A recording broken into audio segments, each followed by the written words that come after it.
చట్టంలో గవర్నమెంట్ ఉద్యోగానికి 1,00,000 బాధ్యతలు చేయాలని రాసి ఉంటది. అవన్నీ చేయకూడదు. స్టాండర్డ్ గా కొన్ని ఉంటాయి. మూసుకొని అవి చేసుకుంటూ పోవటమే. అట్ట కాదు, అవన్నీ బాధ్యతలు నేనే చేసేస్తా, ఏదో ఉద్ధరించేస్తా అని ఆంతు లగెత్తావు అనుకో, ఇదిగో ఇటు యాక్సిడెంట్లు అవుతాయి, ఇటు కాలు ఎదుగుతాయి. అయినా ఇవన్నీ నాకెందుకులే, నువ్వే యాక్సిడెంట్ చేసావని నిజాయితీగా పైకి రిపోర్ట్ రాస్తా.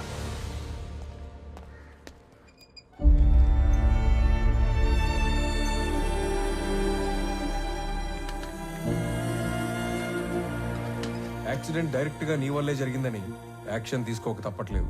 నేను ఈ ఎంక్వైరీ కమిటీలో రామారావుకి 6 months సస్పెన్షన్ ప్రపోజ్ చేస్తున్నాను. ఏమంటారు ఎస్పీ గారు? Sir, if you don't mind a humble submission.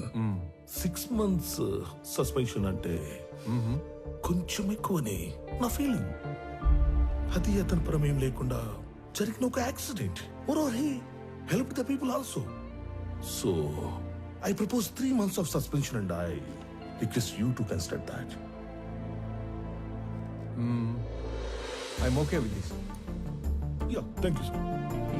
Better be safe than sorry next time, Mr. Ramarao. Thank you sir. Phone చేసిన వెంటనే వచ్చినందుకు మీ అందరికీ చాలా థ్యాంక్స్ రా. మిమ్మల్ని అందరినీ ఇక్కడ పిలవడానికి ఇంకో బలమైన కారణం ఉండాలి. నేను ఇక్కడికి ట్రాన్స్ఫర్ అయ్యి వచ్చాక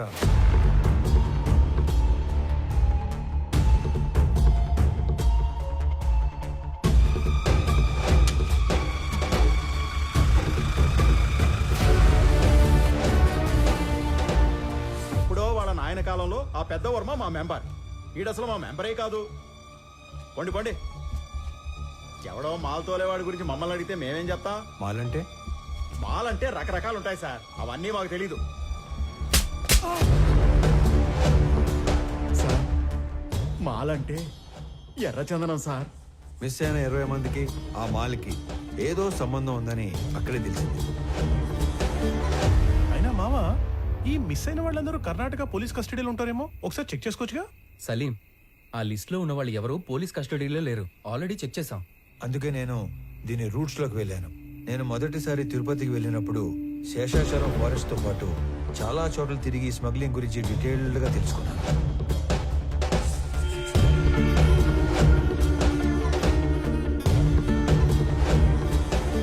ఈ టోటల్ స్మగ్లింగ్ నెట్వర్క్ లో మొత్తం 5 లేయర్స్ ఉంటాయి. Number 1, wood cutters. వీళ్ళు పేద లేబర్. ఎక్కడో తమిళనాడులోని తిరువనమలై దగ్గర ఉన్న జవాదుమలై ప్రాంతం నుంచి వస్తారు. Second, loaders. వీళ్ళు శేషాచలం ఏరియాలో లోకల్ వాళ్ళు. సీక్రెట్ లొకేషన్ కి వుడ్ని చేరుస్తారు. Third, keepers. వీళ్ళు కూడా లోకల్ వాళ్లే. సీక్రెట్ లొకేషన్స్ లో ఎర్ర చందనాన్ని కొన్ని రోజుల పాటు దాస్తారు. చిన్న మొక్కైనా సరే నీళ్ళలో వేస్తే మునిగిపోయే గుణమున్న ఈ ఎర్ర కొయ్యని ఒక్కోసారి నెలల కొద్దీ చెరువుల్లో కుంటల్లో దాచి ఉంచి కాపాడతారు. Fourth, transporters. వర్మ లాంటి వాళ్ళు సీక్రెట్ లొకేషన్ నుంచి పోర్టు దాకా చేరవేస్తారు. Fifth, exporters.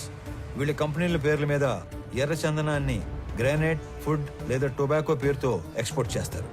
పెద్దగా రిస్క్ లేని పని చేసే ట్రాన్స్పోర్టర్స్ మొత్తం ఇప్పుడు మిస్ అవ్వడమే ఒక పెద్ద మిస్టరీగా ఉంది. ఈ 5 లేయర్లు కాకుండా వీళ్ళందరి పైన ఒక కింగ్ పిన్ ఉంటాడు. వాడుక భాషలో వాడినే డాన్ అంటారు. ఈసారి 12 కంటైనర్ల ఎర్ర చందనం, దాన్ని తీసుకెళ్తున్న మనుషులు మిస్ అయ్యారు కాబట్టి నా అంచనా ప్రకారం వాళ్ళ మనుషులు కూడా వెతుకుతూనే ఉండాలి. ఈ కేసుని క్రాక్ చేయడానికి మీకు తెలిసింది చెప్పండి, చేయగలిగింది చేయండి. మీ అందరికీ తెలుసు నేను మైసూర్ దూరదర్శన్లో పనిచేస్తున్నానని. మంగళూరు పోర్ట్ ఏజెంట్ల ఇన్ఫర్మేషన్ మా దగ్గర ఉంది. ఈ ఎర్రచందనం స్మగ్లింగ్ మీద మేం డాక్యుమెంటరీ చేసినప్పుడు ఇదంతా గ్యాదర్ చేశాం. నీకేమైనా కాంటాక్ట్ తెలుసా? మైసూర్ ఫోన్ చేసి రేపే కొలీగ్ దగ్గర కాంటాక్ట్ తీసుకుంటా.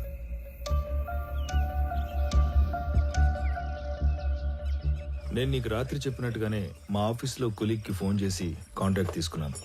నువ్వు అనుమానించినట్టే పోర్ట్ ఏజెంట్ ఒకడు మిస్ అయిన మాల్ కోసం తిరుగుతున్నాడంట. నువ్వు వెళ్ళి కలవచ్చు. సరే మరి నేను వస్తా. అలాగే.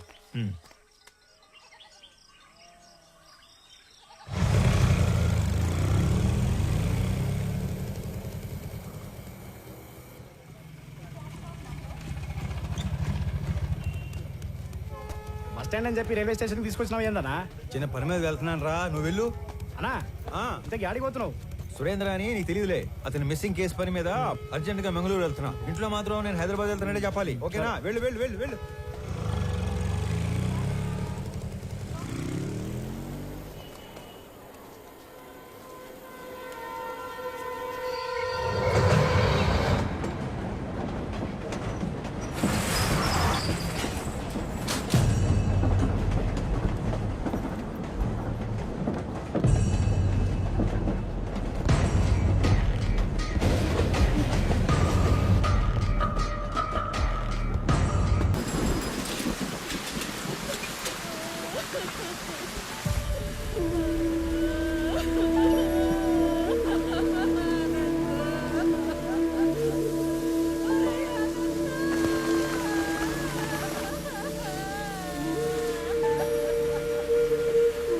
బిడ్డ చురుగ్గా ఉండే కుర్రోడు. తల్లి అంత అయిపోయిళ్ళా? అదిగో పాడేనమ్మా, ఇంట నా బిడ్డ తీసుకుపోయినాడు. ఇదిగో ముఖం కూడా చూడడానికి లేకుండా కట్లు కట్టి తెచ్చి పట్టేసినాడు. ఒరేయ్, రామారావు, పోతావా నువ్వు? నాశనం అయిపోతావు, సర్వనాశనం అయిపోతావు, పట్లు కొట్టుకుపోతావు, దొంగ పట్టుకుపోతావు. పోతావా నువ్వు?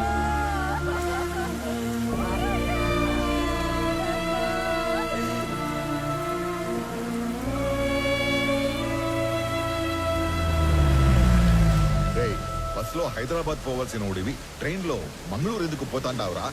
రే, మీ పిన్ని శాపనార్థాలు మన కుటుంబానికి తగిలేట్టు ఉండాయిరా. ఈ గందరగోళంలో నా గుండె ఆగిపోయేట్టు ఉందిరా. నిజం చెప్పరు. అయినా నేను చెప్పింది నిజమేనా? నిజం కాదు, అన్ని ఉత్త కూతలే. ఇదిగో పెద్దాయనా, మీ వాడు ఏం చెప్పాడు? ఆ బాడీ ట్రైన్ లో నుంచి జారి పడిందన్న. అస్సలు కాదు, రన్నింగ్ ట్రైన్ లో నుంచి ఎవడో బలవంతంగా తోస్తే ఆ బాడీ బయటపడి తుక్కు తుక్కు అయ్యింది. హే రామారావు, బల్లె దొరికారా సామె. ఈసారి ఉళ్ళ నువ్వు తప్పించుకోవటం నన్ను తికమక పెట్టేంత తేలిక కాదు. ఉడుం పట్టు పట్టేస్తా. పాప స్టేషన్ పోదమ్మా. అరే నువ్వు కదలరా సామె, నేను ఎంక్వైరీ చేయాలి. రమణరావు, ఇది నువ్వు ఇన్వాల్వ్ అయ్యే టైం కాదు. ఇప్పుడు మా ఇంట్లో ఎమోషన్స్ కంట్రోల్లో లేవు.